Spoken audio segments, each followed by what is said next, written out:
Hi, and welcome to the VR Report. I am your host, David O, and I am with our guest, Aaron Lemke, designer, developer extraordinaire, and musician.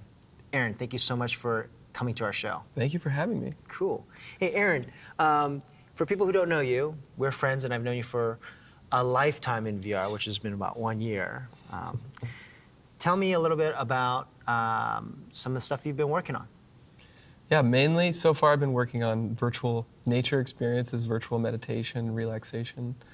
Because early on, you know, in the DK1 days, on Rift enabled, before Oculus Share, you know, all the way back then, it was mostly kind of horror and action games.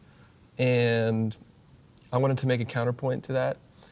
Nobody was really making slow-paced, meditative, transcendent experiences. I've kind of always thought VR should be a tool for transcendence. And yeah, I just wasn't seeing anybody making that, so started doing it myself. Yeah. And so before we start talking about Eden River, which is a beautiful experience, and if you have access to an HMD kit or know someone that does, I highly recommend you trying the product because it really is a meditative drug. I love it. What even brought you to VR where you're even on Oculus Share? Like, what got you to that point? I guess I learned about VR from those big eyewitness, like jumbo-sized books. They had lots of pictures in them. They would be about like weapons or cars. And there was one I checked out about future technology in the early 90s. And this is when VR was going through kind of its previous VRML, phase. Yeah, VPL. And so I saw pictures of the VPL and the gloves and everything, and I was like, wow, they're making this stuff. Yeah. This is crazy. Yeah. And you know, we all know the story. It didn't really come to fruition. No. But that seed was planted in my brain back then. And you know, once that was there, it was just daydreaming all day about VR in class and thinking, how do we do this? How can we have a room space where we can walk around? And I want a rope swing over a volcano. And yeah, so it's been in my mind for a long time. Yeah. I guess I never really expected that it would happen. Then, you know, cut to when the Oculus Kickstarter started. I was actually like a year into working on this other game. And I saw the Kickstarter, I saw the Leap Motion and came out, and I was like, I have to get these. I ordered them, and when I got them in the mail and started playing around, it was like, I can't not do this. The first game I made is kind of like the wackiest game I made. It's so I took the Leap Motion, and I bought one of those. I mounted it on one of those super high-powered hand dryers that I have in bathrooms. You know, the ones that are like.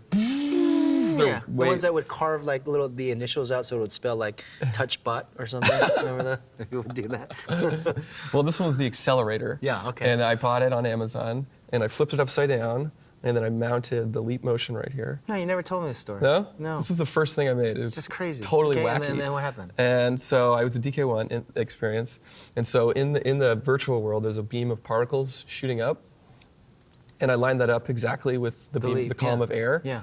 And so you've got the leap there tracking your hand, so you can reach out and touch that column of air. Oh, that's crazy. And you touch the beam of particles and you feel the column of air. Yeah. And it was really an amazing And the particle effects tactile. Yeah, and I had it bouncing off, and so you know, it would play a different chord if you're reflecting it this way or this way, and like change colors. Oh, that's bananas. And then I tied the Y position to the cutoff on a low pass filter. Wow. So it was kind of like.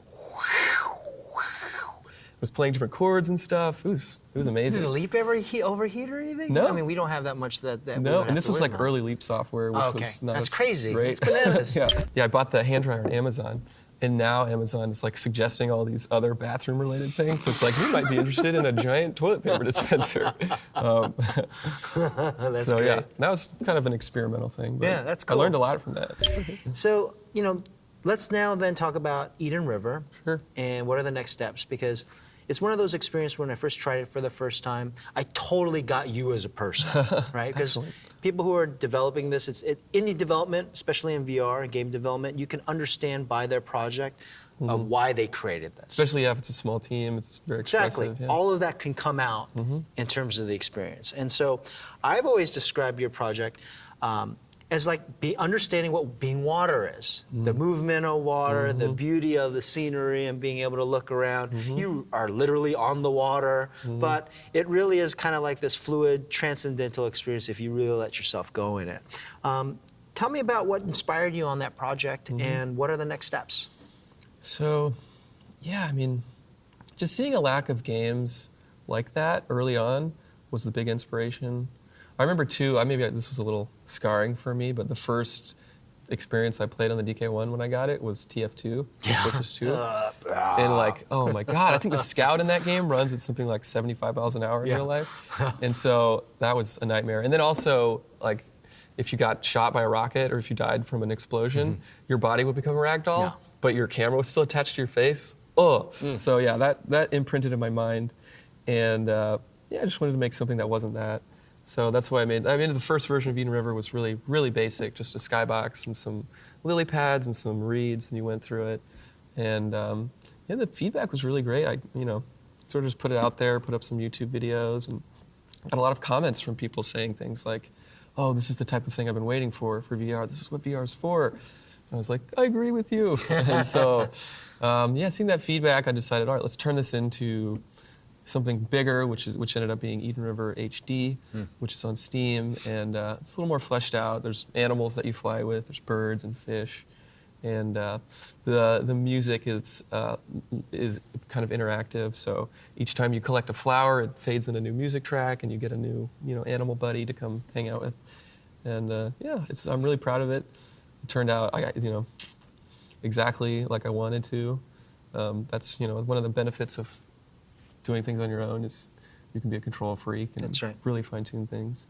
It was a great experience. I mean, the big takeaway was I'm never making a game with water in it again. Really? In VR. Because you have to render everything 4 times. Yeah.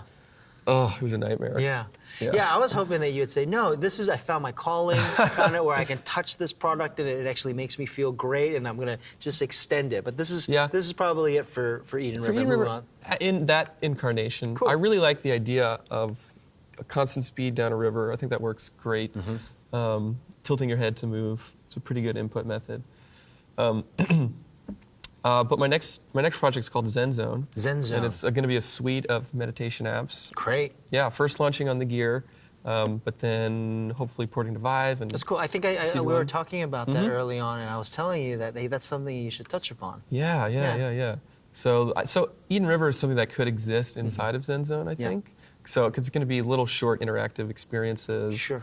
One of them is going to be a mini Zen garden, what people have on their desks. On sand. Yeah, exactly. Like the sand, peaceful. and you can rake it. There's a lot of culture behind that. Yeah, so I want to. It's very, it's calming. Yeah. Get some good sounds in there. You got to get a really nice sand shader. That's the thing. That's the key. Yeah. Like Journey style, they had a really great sand shader in Journey. Yeah. Something like that. Yeah, you'd have to, that's a lot of work to have a great sand shader. You need a shader guy. Yeah, you need a shader guy. I'm not a shader guy. That's right. I know some people. We'll talk after the show. All right.